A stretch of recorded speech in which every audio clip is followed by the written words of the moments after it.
Dwi am ddarllen llyfr i chi heddiw o'r enw How Big is a Million. I fod yn Saesneg, dwi'n mynd i ddarllen o yn Gymraeg. Stori hyfryd ydy am bengwyn bach brwdfrydig iawn o'r enw Pipkin, a mae Pipkin eisiau gwybod llawer o bethau, a mae eisiau gwybod pa mor fawr yw miliwn. Ydych chi'n barod? Roedd Pipkin yn bengwyn bach iawn. Oedd o hyd yn gofyn cwestiynau mawr iawn. Pa mor llydan yw'r môr? Pa mor uchel yw'r awyr? Ydy'r lleiad wedi wneud o gaws?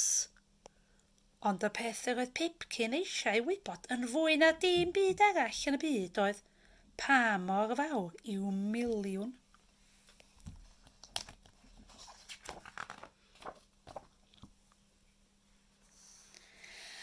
Aeth i ofyn i'w fam, ond roedd hi'n brysur yn dal brecwast.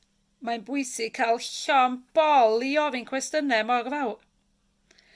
Cyfrodd Pipkin y pysgod yr oedd mam wedi dal, a gwelodd fod yna 10. Mae 10 yn rif mawr am bysgod i frecwast, meddai. Ond os ydy 10 mor fawr â hyn, pa mor fawr yw miliwn?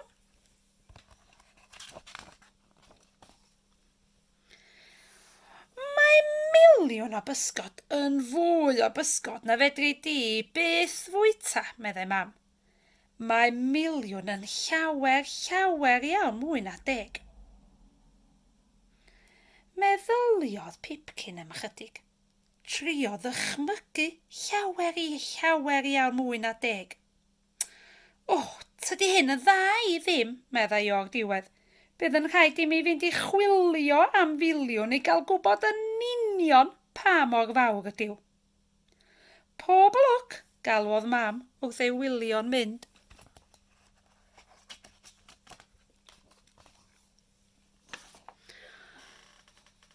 Cerddodd Pipkin am ychydig a gwelodd griw o bengwiniaid. Roeddent i gyd wedi closio gyda'i gilydd mewn cylch i gadw'n gynnes. Dyna lawer o bengwiniaid, meddyliodd Pipkin. Mae yna lawer iawn mwy na 10. Esgusodwch fi, galwodd. Faint ohonoch chi sydd yna? 100, meddai'r pengwyn canol, a fi ydy'r cynhesaf ohonom i gyd.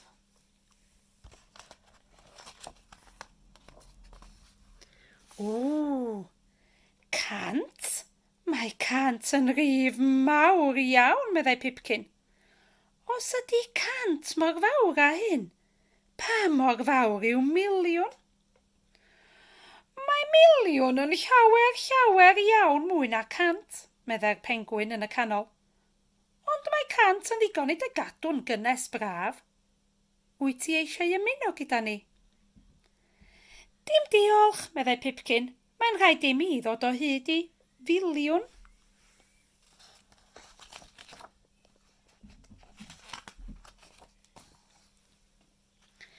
I ffwrdd y Pipkin eto trwy'r eira dwfn gwyn. Ar ôl dipyn, roedd ei draed wedi blino cerdded, felly llithrodd i lawr ar all serth ar ei fol. Tarodd mewn i forlo bach oedd yn gwneud yr un fath. Wedyn dechreuodd fwrw eiran ddistaw bach.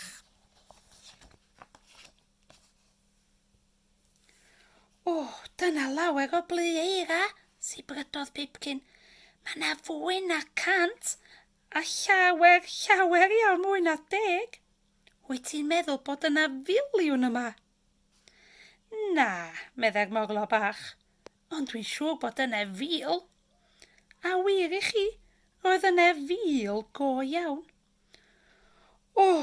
Mae 1000 yn rif mawr iawn, meddai Pipkin. Os ydy 1000 mor fawr â hyn, pa mor fawr yw miliwn? Crychodd y morlo bach i drwyn. Wel, meddai. Mae miliwn yn llawer iawn mwy na 1000.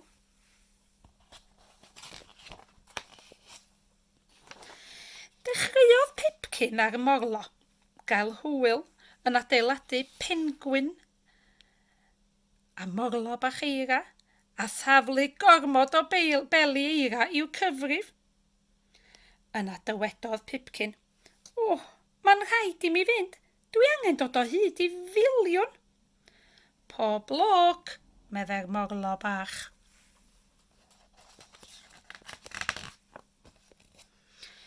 Cerddodd Pipkin a cerddodd o amgylch pegwn y de i gyd. Ac yn ôl adref. Roedd ei draed bach yn oer iawn ac roedd wedi blino'n lan. A doedd o ddim wedi canfod miliwn o ddim byd. Roedd Pipkin druan yn siomedig iawn. Dywedodd wrth mam, "O, mi wnes i ganfod 10 pysgodyn blasus, 100 pengwyn cynnes, a 1000 o blieira hardd, a ffrind bach newydd. Ond wnes i ddim dod o hyd i filiwn, i mi edrych ym mhob man." Rhoddodd mam gwtsh mawr i Pipkin druan. "Tir dallan," meddai mam, "mae gyda rhywbeth i ddangos i ti." "Dyma dy filiwn di, Pip bach fi. Mi gei di wneud dymuniad ar bob un wan Jack ohonynt." Ydych eisiau gweld beth welodd Pipkin? Fydd rhaid i ni droi y dudalen. Y ffordd hyn i weld miliwn Pipkin. Agorwch yr amlen i weld beth welodd Pipkin. Dyma ni'n agor yr amlen. Beth sydd mewn yn fama, tybed? Mae'n agor hwn.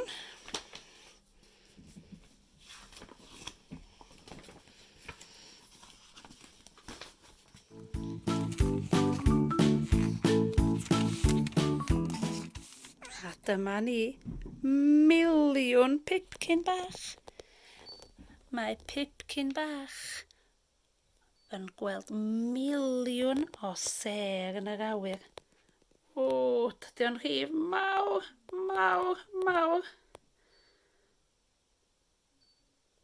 Mae'n anodd gweld y ser ar y papur yma, ond mae yna ser bach drost y papur i gyd. Miliwn ohonynt i gyd. Tybed os gennych chi lawer o bethau yn tu chi? Os gennych chi lawer o bethau i'w cyfri? Beth am gyfri Lego? Neu teddis? Neu llyfrau? Pa mor bell fedrwch chi gyfri? Ydych chi am drio cyfri casgliad o bethau? Wrach y medrwch chi gyfri 10, neu wrach chi 100, neu 1000, neu wrach filiwn. Ydych chi am ei cyfri a gadael i fi wybod? Pob hwyl!